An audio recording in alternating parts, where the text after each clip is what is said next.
Out by 16 or dead in the scene, but together forever. News says there's still some wild animal on the loose. Ginger! That's impossible. They're already healing. Something is definitely wrong with you. A goddamn force of nature. I'd rather be dead than be what you are.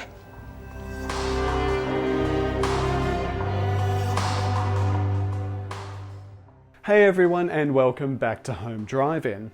By the late 90s, Carrie was still the go-to horror film that so masterfully captured the perils of a young woman navigating the inherent trauma of adolescence. Yet while De Palma's classic took the more earnest approach, John Fawcett's underrated cult film infuses its coming-of-age themes with a dark sense of humour. This Canadian production had a troubled time getting the exposure it deserved, but has thankfully earned a loyal following and become one of the most beloved films of the werewolf subgenre. Today we discuss 2000's underrated horror gem Ginger Snaps, which I will be doing a deep dive into, so proceed with caution as there are heavy spoilers ahead. And remember, if you do enjoy these videos, please show that like button some love, consider subscribing and smack that notification button. But for now, let the show begin.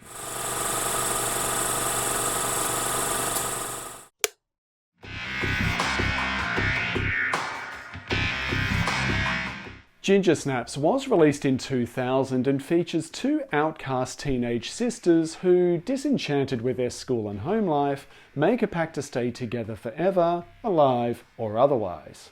When an unknown creature attacks the eldest Ginger, she begins to undergo several physical and behavioural changes, while becoming increasingly detached from her sister Bridget.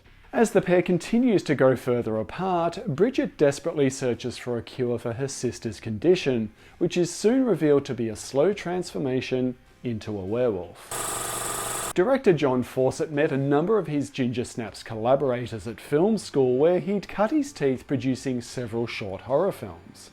It was through his college friends that he was introduced to screenwriter Karen Walton, with whom he shared his idea for Ginger Snaps, which blended the werewolf subgenre with a teen coming-of-age story. Fawcett asked Walton to write the screenplay, but she retorted, declaring that she had no love for the horror genre, especially in its portrayal of women. Yet Fawcett believed that Walton would be perfect to write the film, as he'd always intended the story to be told purely from the perspective of a teenage girl. As seen in films like The Company of Wolves and Carrie, the horror depicted in the story of Ginger Snaps was intended to be an allegory for the anxieties involved with the onset of puberty. Walton also wanted to eschew the cliches associated with women in horror, and consciously avoided them when writing Ginger Snaps, without necessarily resorting to, in her own words, a feminist checklist. Walton and Fawcett approached producer Steve Hoban, with whom they had worked previously, and pitched their story idea. Recognising its potential, story editor Ken Chubb was brought in to help refine the concept in a process that lasted 2 years. Yet the resulting screenplay generated a lot of excitement, which had everyone, including potential investors, buzzing. Ginger Snaps was scheduled for production in late 1998, however it was delayed by a year to secure funding with Telefilm Canada, a government-owned operation that supports the film industry. In 1999, with Canadian funding secured through Telefilm and Lionsgate Films also on board, the production was ready to move on to a very meticulous casting process. However, in doing so, some considerable controversy came to light when the delay saw the production coincide with one of America's darkest days. Since the Columbine shootings was still fresh in people's minds, Ginger Snaps' themes of two death-obsessed sisters had a couple of casting directors who'd read the script deeply concerned. After they approached the media, it appears that many Canadians were also reeling from the tragic events, and weren't too thrilled about taxpayers funding a film affiliated with teen violence. As a result, several Toronto-based casting directors wanted nothing to do with the production, forcing the crew to expand their hunt for the two Fitzgerald sisters and their co-stars. The producers searched Canada and the US to find two actresses who not only fit their characters, but could also be believable as sisters, and it turns out that fate was on their side. Why can't they just catch that thing? How hard could it be in a place full of dead ends? No stranger to the horror genre, having appeared as young Beverly Marsh in the TV adaptation of Stephen King's It, Vancouver-born actress Emily Perkins won the role of Bridget Fitzgerald. Fawcett felt that Perkins was perfect for Bridget, appearing somewhat vulnerable and sullen, likening her to Winona Ryder in Beetlejuice with long dark hair which gave her an almost gothic appearance. However, in a later screen test, Perkins turned up with a shaved head, thus appears in the film wearing a, let's be honest, blatantly obvious wig. Katherine Isabelle, who horror fans may recognise as James Marsden's younger sister in Disturbing Behaviour, was also from Vancouver and came into screen test with Perkins. As fate would have it, the two actresses had in fact gone to the same elementary school, were born in the same hospital, and also shared the same agent. As such, the pair already shared a rapport, which was evident in their screen tests, securing Isabelle the role of Ginger, and with that, the production had found its Fitzgerald sisters. Mimi Rogers turns in a truly memorable performance as their mother Pam, who epitomises the domesticated conformity that the girls are seemingly rebelling against. Kris Lemche, who had appeared in David Cronenberg's Existenz, plays local botanist Sam, who forms an unlikely alliance with Bridget after their respective encounters with the werewolf. Danielle Hampton was cast as popular girl Trina Sinclair, while Jessie Moss, who would later appear in Tucker and Dale vs. Evil, features as somewhat predatory high schooler Jason. While John Bourgeois plays Henry, the Fitzgerald sisters' father, who, in a line delivered by his on-screen wife, is swiftly shown his place in a female-dominated household, if not the film altogether. Stay in your own little world, Henry. This one just confuses you. Ginger Snaps began filming in October 1999, lasting about 6 weeks on a budget of $4.5 million. Due to the controversy, however, securing a high school location was difficult until the crew finally got permission to film outside a school in Toronto's Etobicoke district. The Fitzgerald house and surrounding areas were shot in Brampton and Mississauga respectively, all doubling for the fictional town of Bailey Downs. The production of Ginger Snaps occurred when many of the cast and crew were just starting out in their careers, but this never soured their excitement and dedication. They would dedicate 16-hour days to the production, causing the schedule to shoot quite erratically, with night scenes often shot during the day and vice versa.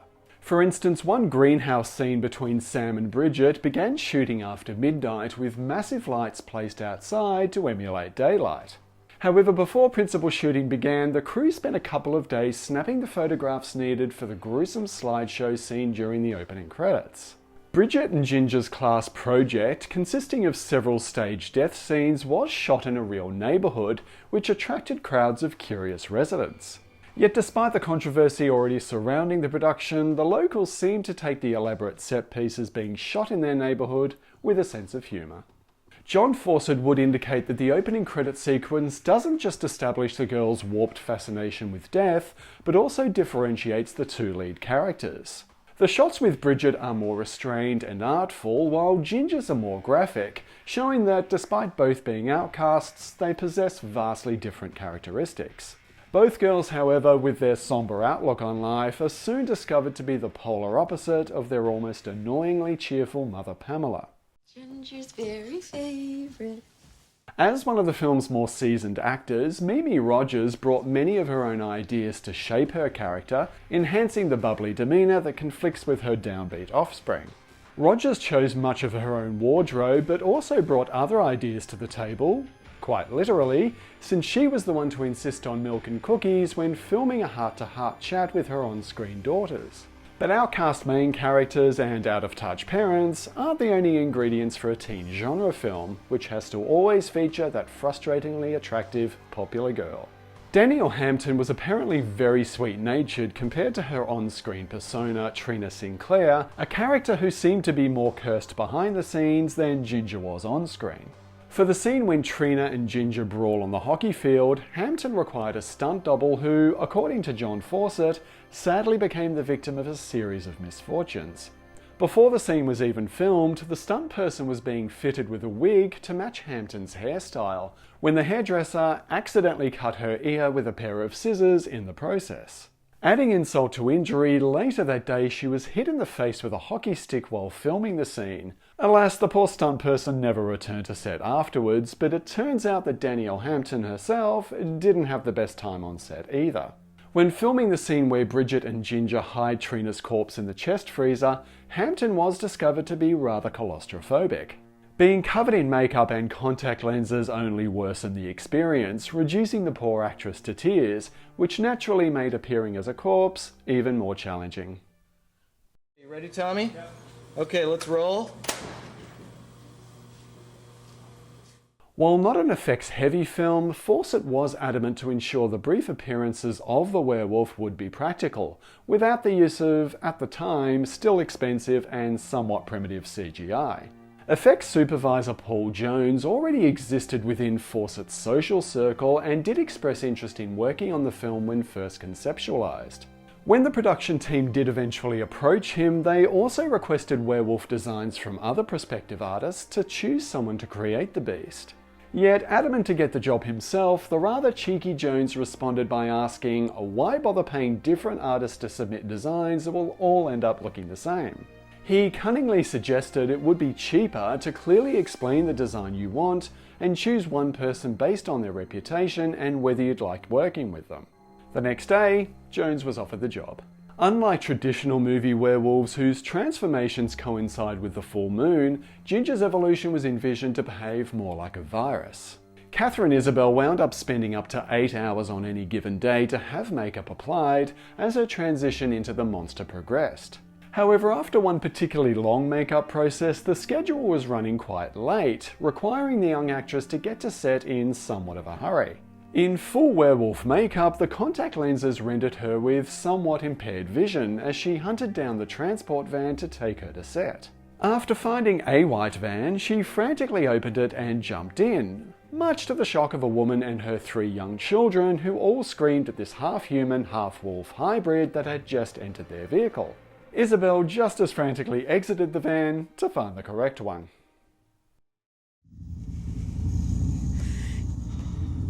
Yet despite Katherine Isabelle's talent, a stunt performer was required to fill in for her when fully transformed, wearing a foam latex suit created from a clay sculpture. Shooting the full-size creature was reserved for the last week of filming to allow the effects team the time to develop it as thoroughly as possible. Again defying the tradition of movie werewolves that are often male and covered in black fur, Fawcett wanted his beast to be practically hairless, albino and unmistakably female. Jones sought the talents of numerous artists from London who had just worked on Star Wars Episode 1 to assist in working on the creature's design. It did appear that Fawcett was enamoured with the final design, since while filming Bridget's showdown with her sister, he insisted on showing the costume quite extensively. However, even Paul Jones was aware of the limitations of his own work and encouraged the director not to show it so much, which Fawcett would later concur during editing. When the film was completed, Jones asked how much of the creature was actually left in the final cut, and it turns out it wasn't that much, having realised that less was definitely more. Who's the guy? Who's the guy here? Huh? Who's the fucking guy here? From the get-go, Ginger Snaps had one rule, and that was the ladies' rule, flipping the traditions of your typical horror film and telling its narrative from a purely female perspective. As with Carrie, where a young woman's first period coincides with her developing telekinesis, Ginger's lycanthropy becomes the analogy in this film. Yet the film adds a clever twist by connecting the cyclical nature of moon cycles with menstruation to substantiate its werewolf narrative. Yet Karen Walton's intention wasn't only to provide insight into a teen girl's journey into womanhood, but to flip gender roles entirely, perhaps most evident in a couple of memorable scenes. In her scene with Jason in the car, the film again defies traditions by making Ginger the aggressor, her developing bloodlust becoming an allegory for desire. It's later revealed that her encounter with Jason leaves him infected, a symptom of which has him urinating blood, which is intended to read as a suggestion of male menstruation. This gender flip moment seems to have been played for comedic effect, while also registering as an allegory for STDs. You had unprotected sex and you infected him. Oops.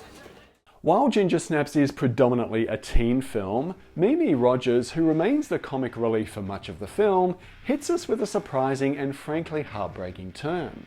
After learning that Ginger and Bridget were inadvertently involved in Trina Sinclair's death, she suggests burning down their home and fleeing with her daughters.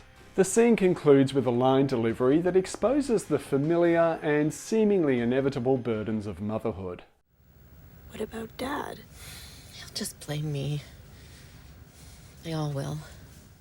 And while the only male in the Fitzgerald household seems to have been reduced to clueless background fodder, that's not to say that every guy in Ginger Snaps is given the same treatment. Kris Lemche is allowed to step up in the film's finale by courageously volunteering to face Ginger, albeit unsuccessfully, while still allowing Bridget to be the hero of her own story. There was brief talk that the pair were going to share a tender kiss at the end, but thankfully this rather unearned idea was rightfully and respectfully discarded. Are you taking notes, Disney? An epilogue of Bridget burning down the house was also omitted to keep the resolution focused on the tragic death of Ginger, leaving our protagonist to face a life without her sister. And I think most of us can agree that the heartbreaking final shot sees the film conclude exactly where it needs to.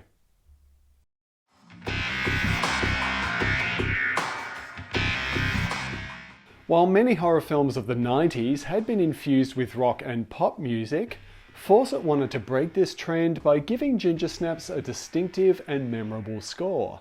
Composer Mike Shields also wanted to avoid the cliches associated with horror films and wound up composing a somewhat somber soundtrack intended to depict the essence of tragedy and change. This would be one of Shields' first scores for a feature film, and his main title especially would go on to become a fan favourite.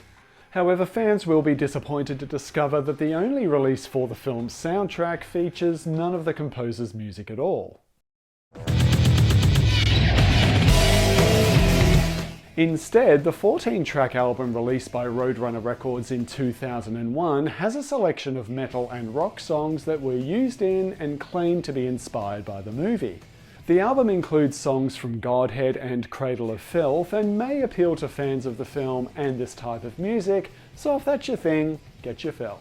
Let's just hope that Mike Shields' excellent score gets the Entrada or Waxwork Records treatment someday soon. Out by 16 or dead in the scene, but together forever.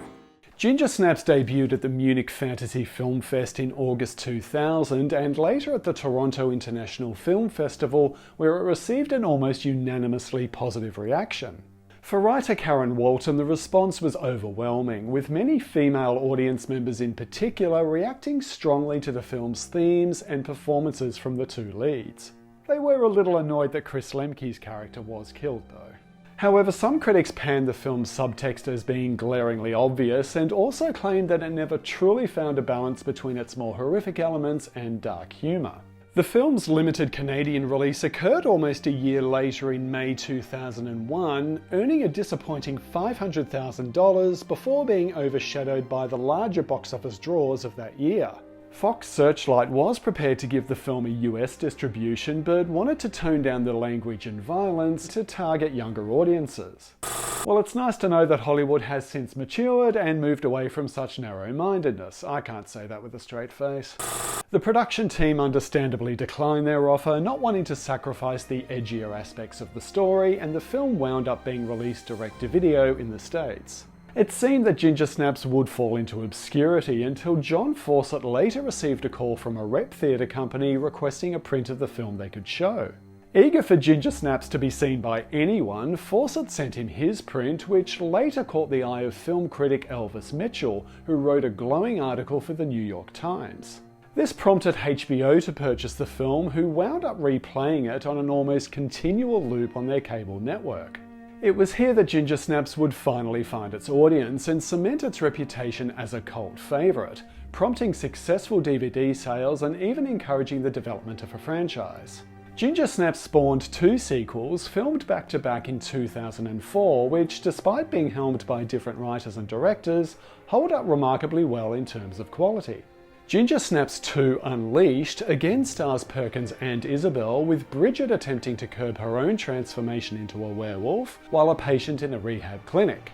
Directed by Ginger Snaps editor Brett Sullivan, the film was reviewed quite favourably, with its themes of drug addiction providing it an edgier tone while still maintaining that dark sense of humour. A prequel, Ginger Snaps Back: The Beginning, was released later the same year, with Perkins and Isabelle starring as the 19th century ancestors of their original characters. Reviews of the third film were polarising, with one reviewer even declaring it to be the best of the trilogy, while others branded it a plodding rehash of the original story. Personally, I have a fondness for all three films, with each of them having something unique to offer, but as with many trilogies, the original Ginger Snaps is more to my taste. Speaking of which...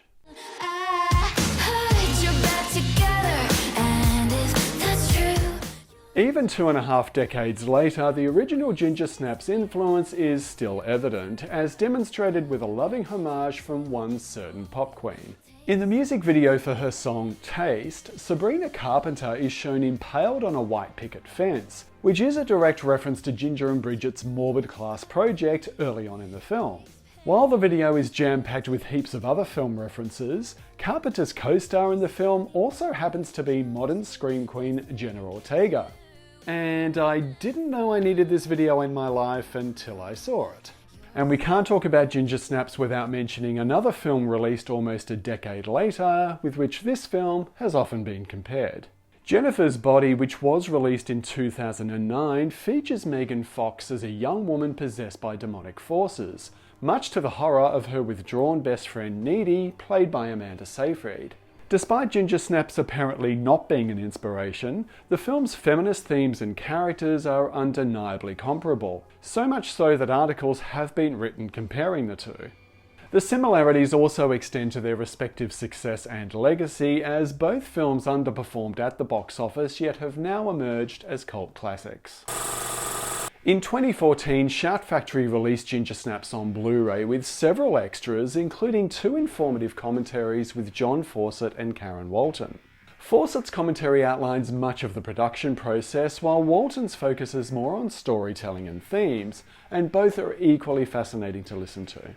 The release also includes a feature-length documentary, several archive featurettes, and almost an hour's worth of deleted scenes and audition footage. Also included is an insightful discussion with 4 journalists and filmmakers who offer their insight on the film and depiction of women in horror over the years. In 2022, Australian label Via Vision Entertainment released the Ginger Snaps trilogy in a box set, which features several extra features for all 3 films. Yet frustratingly, this version doesn't feature any of the commentaries for the original film, yet does include the deleted scenes, audition footage, and a couple of short legacy features. However, those wanting a definitive version of all 3 films need only reach out to our good friends in the UK. In 2023, Second Sight released the trilogy on Blu-ray with the extras ported over from Shout Factory's version with some brand new features and a new commentary. Whichever version you get your hands on, a special mention must go to the deleted scenes that appear on all releases I've covered. It's easy to see why these moments were ultimately cut, as they don't add much as far as storytelling, but do offer a deeper exploration of some of the character dynamics. And without revealing too much, some of the deleted material does extend Mimi Rogers' character quite a bit and is truly a must-see.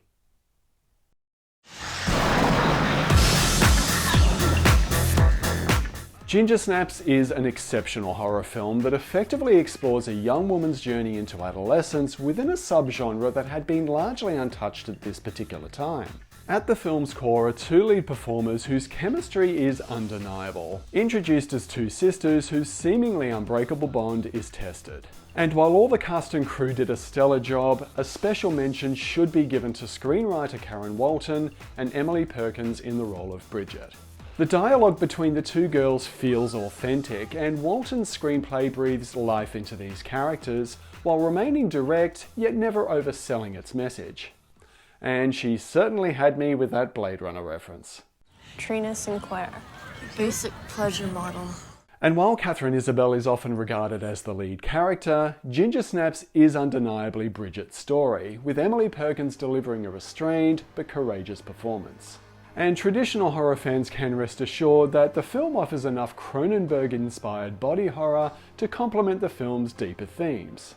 Ginger Snaps is a film that has aged gracefully, and if you throw in its diverse but equally worthy sequels, you'll have a nice little movie marathon to enjoy on the next full moon. Wicked.